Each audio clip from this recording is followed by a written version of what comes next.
창세기부터 요한계시록까지 성경 전체를 요약하는 핵심 구절을 찾는다면 우리가 외우고 있는 요한복음 3장 16절, 하나님이 세상을 이처럼 사랑하사, 그 다음 뭐예요? 독생자를 주셨다. 이는 왜 그랬느냐? 그를 믿는 자마다 멸망하지 않고 영생을 얻게 하려 하심이라. 이 구절을, 성경 전체를 요약한 핵심적 말씀으로 우리가 기억을 하고 있고 옳습니다. 성경 전체는 하나님의 사랑을 보여주고 있습니다. 죄를 지은 인간, 그럼에도 불구하고 사랑하시는 하나님, 결국 그 사랑이 하나님 나라까지 완벽하게 예비하고 계시다, 그런 내용으로 되어져 있는 것입니다. 사랑, 얼마나 중요한지 몰라요. 성경을 펼쳐도 사랑. 그리고 우리가 뭐 도덕교과서나 이럴 때 중학교 다니면서도 배웠던 것에 보면 기독교 사랑, 그렇게 되어 있어요. 기독교 사랑, 굉장히 중요한 개념이에요. 그리고 이 사랑은 전 세계적으로, 그리고 어느 시대나 중요한 주제입니다. 그리스 로마 신화에도 신들의 이야기지만 사랑이 담겨 있어요. 신들의 사랑. 기가 막히게 아름다운 사랑도 있지만 비극적 사랑도 있고, 그리고 사랑을 주관하는 신 이야기도 나오고 있습니다. 그리고 모든 문학 작품, 그리고 예술 작품, 여기에 사랑이 주제예요. 드라마, 사랑을 주제로 다루고 있는 것들이 많고, 사랑이 주제가 아닌 드라마 속에도 드라마의 재미를 더하기 위해서 중간중간에 사랑이라는 스토리가 흐르고 있지요. 오페라, 사랑이 대부분 다 주제입니다. 슬픈 사랑, 기쁜 사랑, 비극적인 사랑, 아름다운 사랑. 오페라에서 많이 불리는 아리아의, 아주 많이 불리는 아리아들의 대부분은 사랑이 주제입니다. 그리고 희곡들도 사랑, 이것이 주제. 사랑이 빠져서는 대화가 안 될 정도로 사랑은 곳곳에 스며들어 있습니다. 아주 달콤한 가곡들도 사랑이 주제입니다. 슈베르트가 그랬고, 그리고 슈만의 피아노 곡들도 사랑하는 사람을 위해서 쓰기도 했습니다. 사랑은 그만큼 중요한 주제고 인간과 매우 가깝습니다. 그 사랑은 왜 인간에게 그렇게 따뜻하고 감미로울까요? 하나님으로부터 사랑이 우리에게 주어졌기 때문에 그렇습니다. 하나님이 인간을 창조하셨어요. 하나님의 형상대로 지었어요. 그런데 하나님의 형상 속에 가장 중요한 부분이 사랑이에요. 사람이 사랑을 쏙 빼닮았어요. 그래서 그 사랑을 나누고 있는 건데, 인간이 죄를 짓고 나니까 사랑이 우리 속에서 나오긴 하는데 왜곡된 사랑들이 많이 나와요. 그래서 드라마 주제 속의 사랑은 비극적 또는 아주 잘못된 사랑들도 있어요. 인간이 사랑을 하지만 사랑이 아닌데 사랑이라고 착각하기도 합니다. 남편이 아내를 사랑하고 아내가 남편을 사랑하고, 한 남자가 여자를 사랑하고 여자가 남자를 사랑하는 데 있어서 사랑이 아닌데 사랑인 줄 착각하는 거예요.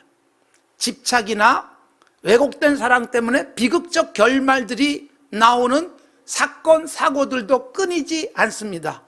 부모가 자녀를 사랑하는 것 확실합니다. 그러나 사랑이라는 이름으로 저지르는 죄도 많습니다. 사랑한다고 하지만 사랑이 아닌 경우예요. 인간이 욕심, 부모의 욕심이 사랑이라는 이름으로 합리화되는 현상들도 생기고, 그것을 사랑으로 받아들일 수 없는 자녀들이 상처를 평생 안고 살기도 합니다.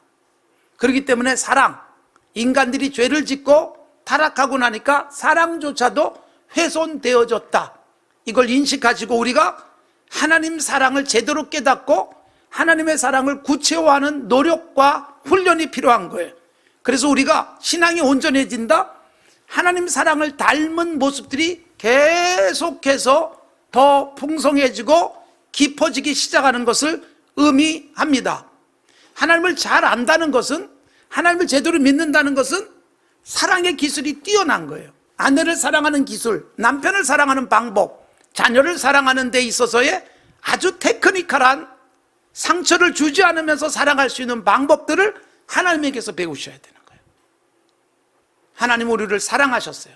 자, 시리즈를 계속하고 있습니다. 5번째 시간입니다.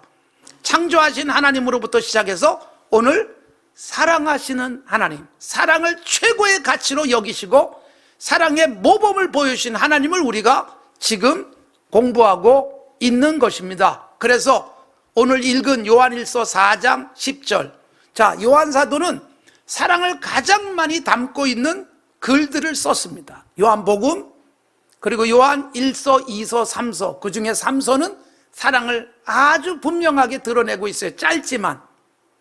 그래서 요한 3서 오늘 4장 10절, 사랑은 여기 있으니 우리가 하나님을 사랑한 것이 아니다 선언하고 있어요.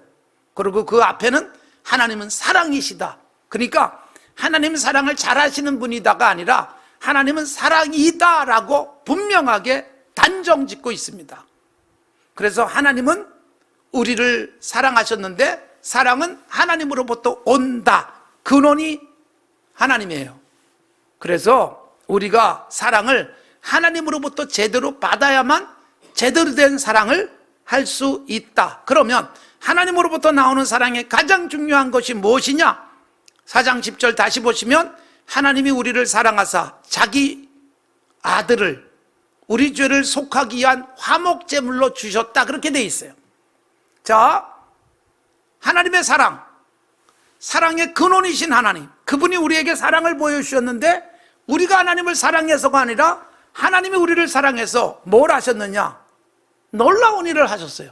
자기 아들을 우리에게 보내셨는데 아들을 잘 섬겨라, 아들을 왕처럼 떠받들어라, 그래서 보내신 게 아니라 그 아들이 화목 제물이 되신 거예요.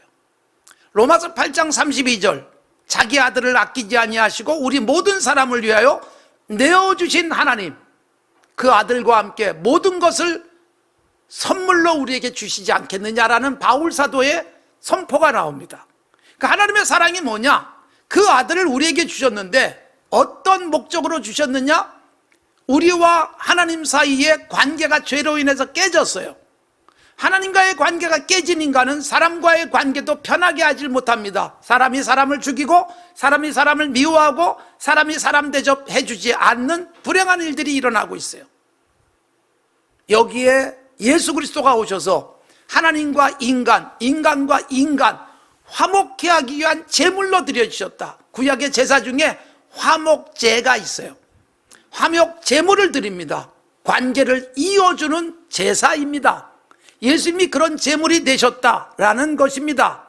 여러분, 하나님 쪽에서 인간을 위해서 아들을 보내셔서 대신 죽게 하셨다.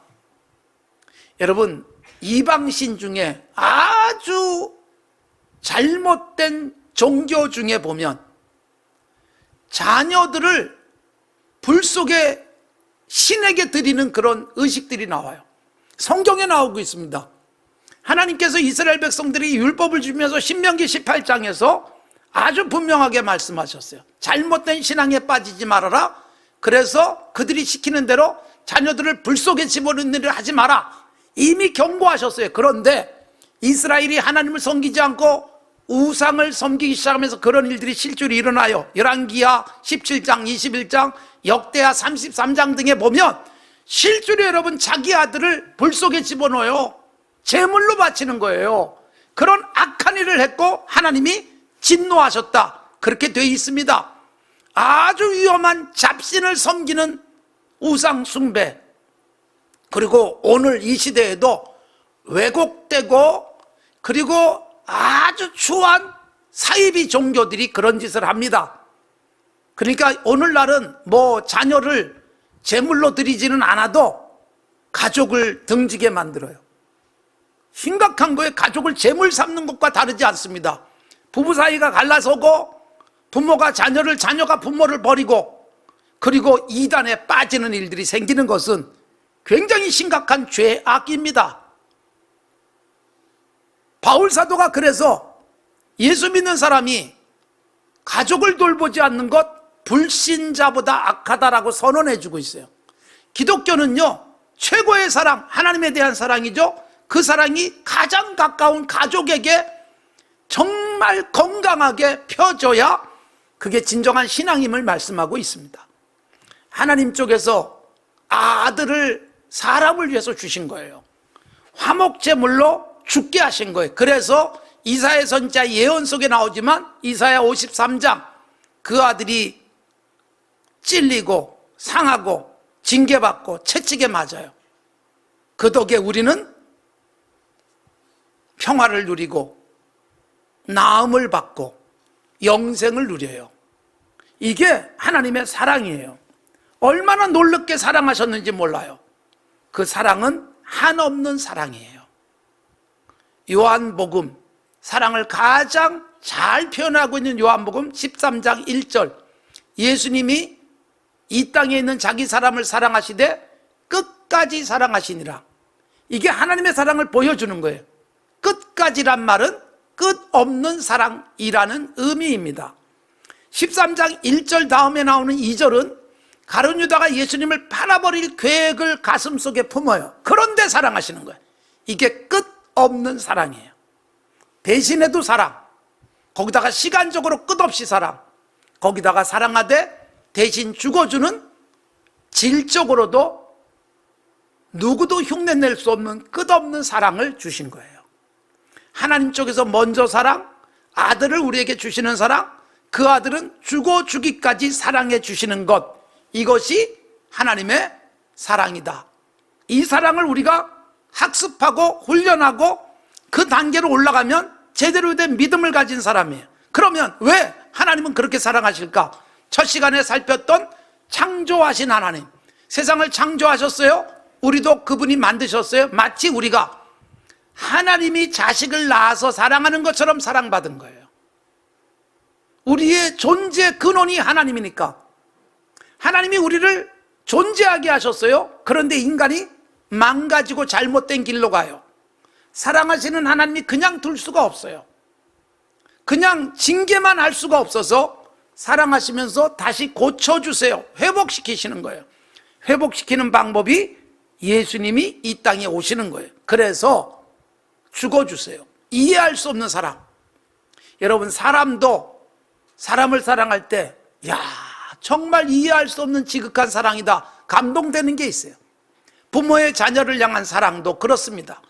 그런데 여러분, 세상의 아버지의 사랑도 이럴진데 하나님 아버지의 사랑은 아들을 대신 죽게 할 만큼 놀라운 사랑, 사람이 이해가 잘 안 돼요. 구약에 요나 선지자가 있어요. 하나님이 요나에게 니느웨로 가서 심판을 선포하라. 가서 심판을 선포했는데 하나님이 심판을 내리지 않아요. 요나는 기다려요. 하나님이 언제 이 성을 망하게 할까? 그런데 망하지 않아요. 하나님 앞에 막 항의해요. 하나님이 요나에게 말씀하세요. 여기 살고 있는 사람이 얼마나 많은지 아니? 내가 이 성을 아낀다. 심판을 거둔다.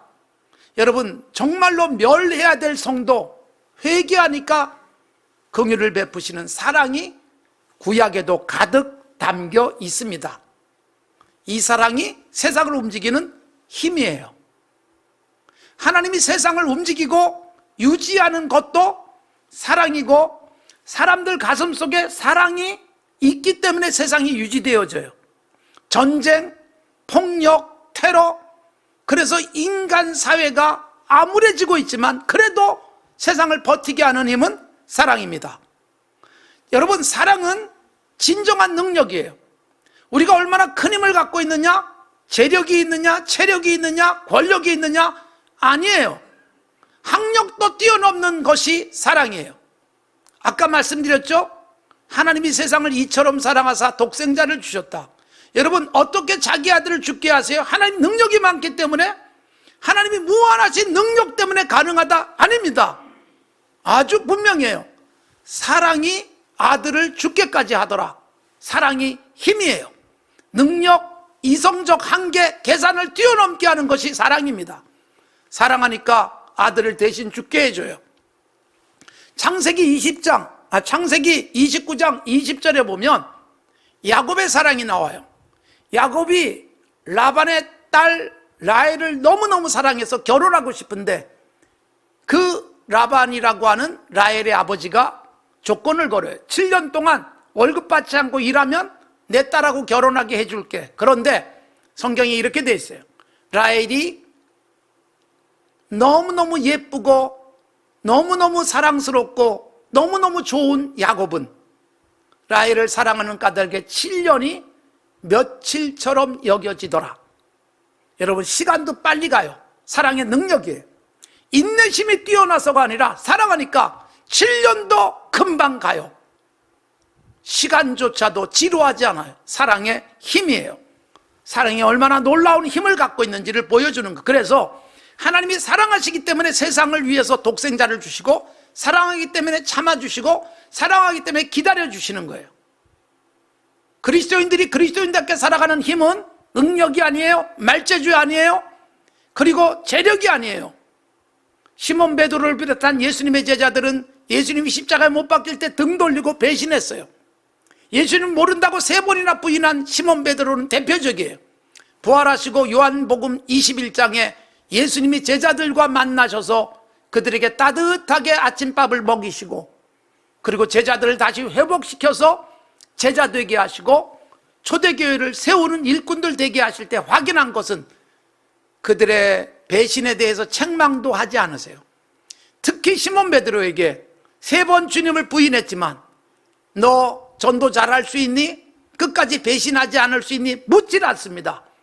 나를 사랑하느냐? 나를 사랑하느냐? 나를 사랑하느냐? 3번의 질문을 통해서 시몬 베드로가 사랑합니다, 사랑합니다, 사랑하는 거 주님이 아시지요? 그리고서 회복되어지고 그는 죽을지언정 복음을 끝까지 전하고 예수님을 등지지 않는 사도가 됩니다. 사랑이 능력이에요. 하나님의 사랑, 여러분 놀랍습니다. 이 사랑에 감격하면 우리도 하나님이 기뻐하는 일들을 해낼 수 있습니다. 능력이 없어서가 아니라 사랑이 아직 수준이 올라가지 않았기 때문입니다. 그런데 하나님의 사랑은 무조건 사랑하고 보호하고 입혀주시고 공급하시는 것으로 끝나지 않습니다. 사랑하기 때문에 따르는 것이 하나 있어요. 징계입니다. 히브리서 12장. 사랑하기 때문에 잘못 가면 매를 드십니다. 징계도 사랑의 한 방편이고, 징계가 없으면 친아들이 아니다. 아주 분명하게 선포하고 있습니다. 요한계시록 3장, 우리가 새해 들어서 7교회를 살폈어요. 그 중에 라오디게아 교회, 칭찬할 게 하나도 없었기 때문에 교회를 그냥 하나님이 심판하고 끝낸 게 아니라 아무것도 칭찬할 것이 없는 교회를 향해서 주님이 말씀하세요. 내가 너를 징계한다. 회개하라. 징계를 통해서 회개를 하도록 격려해요. 그게 사랑이에요. 오늘도 우리를 사랑하시기에 때로는 징계하고, 때로는 품어주시고, 위로하시고, 공급하시고, 지켜주십니다. 이제 우리들 그 하나님의 사랑 깊이 알고 우리의 믿음, 사랑을 통해서 증명하셔야 돼요. 요한 1서 4장 10절을 오늘 읽었지만 7절부터 이렇게 돼 있어요. 사랑하는 자들아, 우리가 서로 사랑하자. 사랑은 하나님께 속한 것이다. 우리가 사랑하면 하나님께로 난 사람임을 입증하는 것이다. 사랑하지 아니하면 하나님을 모르는 자다. 여러분, 우리도 사랑하자. 사랑을 정말로 한다면 우리는 하나님을 아는 자요 믿는 자다. 우리의 사랑이 믿음을 증명해요. 사랑이 없다면 믿는 자가 아니에요. 그래서 사랑하기 때문에 예수님 사랑하듯 옆에 사람을 이해하고 품어주고, 때로는 용서하고, 때로는 내 것을 나눠주는 거예요. 이게 사랑이에요. 이 사랑이 역사를 움직였던 것입니다. 이 사랑에 감격한 사람들이 슈바이처처럼 역사 속에서 사람을 사랑했습니다. 모든 생명 있는 것들을 사랑하자. 굉장히 심각한 경지에까지 올라가는 생명 외경, 하루살이조차도 귀하게 여길 정도의 사랑. 이게 여러분 아프리카의 수많은 사람들을 사랑하는 귀한 섬김으로 이어졌고, 우리 교회를 섬기셨던 장기르 장로님, 바로 그렇게 사랑을 구체적으로 실천했습니다. 믿음, 이게 여러분 하나님의 사랑을 공부하고 훈련하고 실천하는 것 속에서 믿음이 증명되는 거예요. 정말로 믿느냐? 사랑이에요. 사랑하면서 세상을 바꾸는 거예요. 세상을 바꾸는 힘은 권력도 아닙니다. 공부를 많이 시켜놓으면 세상이 바뀔까요? 아니라는 거예요. 사랑이에요. 오늘도 우리가 사랑하며 살기를 원하는 거예요. 의학이 발달했다고 코로나가 안 생깁니까? 패스트가, 천연두가 인류에게 어마어마한 위협이 됐을 때, 그래서 속수무책으로 당해야 되던 때가 있었지만 의학이 발달해서 백신이 나오고, 그렇지만 여러분, 인간이 하나님에 대한 건강한 사랑을 하지 못하니까 눈에도 보이지 않는 코로나로 인해서 쩔쩔매고, 이제 백신이 나왔다고 자신감을 가졌지만 백신을 엄청나게 많이 투약한 미국조차도 오히려 더 많은 환자가 발생하고 있는 상황. 여러분, 우리 인간이요, 따뜻한 사랑이 아니면 불가능해요.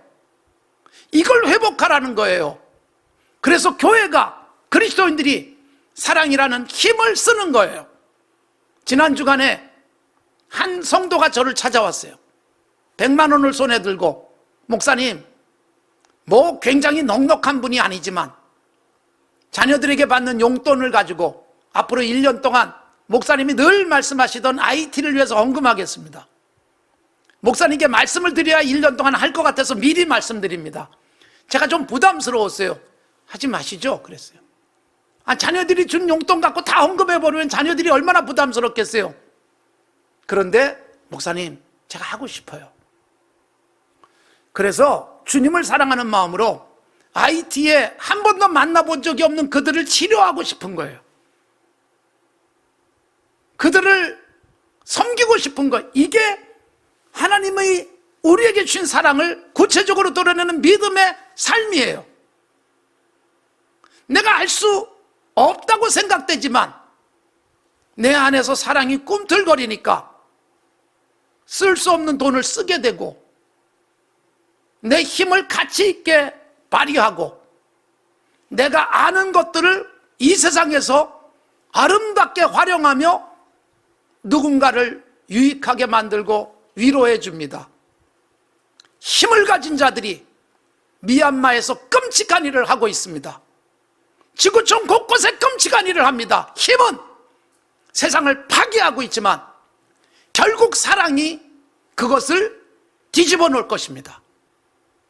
우리가 TV에서 봤지만 한 수녀가 무릎을 꿇고 죽이지 말아달라고. 여러분, 사람을 사랑하는 그 마음들이 군인들이 총을 놓게 만들기도 했습니다. 그래도 여전히 폭력, 살육, 권력에 대한 욕망이 세상을 병들게 하지만 예수 그리스도의 사랑이 가슴속에 넘치면 세상은 치유됩니다. 그냥 지금 할 수 있는 일을 하십시오. 내가 할 수 있는 범위 속에서 시작하십시오. 아유, 나는 저런 일 흉내도 못 내. 그러다 보니까 평생 못하는 건데, 지금 내 힘 가지고 할 수 있는 것들을 하나씩 둘씩 하다 보니 어느새 큰일 할 수 있게 되어지고, 목회자인 제가 하는 일은 여러분들에게 그럴 수 있는 기회를 만들어 드리는 에이전시 역할을 하고 있습니다. 끊임없이 기획하고 여러분들이 참여하고 1,000원짜리가 100원짜리 동전이 밥을 먹이고 희망을 주게 만드는 일들을 해나가고 있는 것이고, 하나님이 우리에게 주신 사랑을 나도 이렇게 해낼 수 있다, 이걸 증명하게 만들어주는 역할, 저의 목회입니다. 그 일에 적극적으로 참여하시는 여러분, 하나님의 사랑이 더욱 풍성해지기를 바랍니다.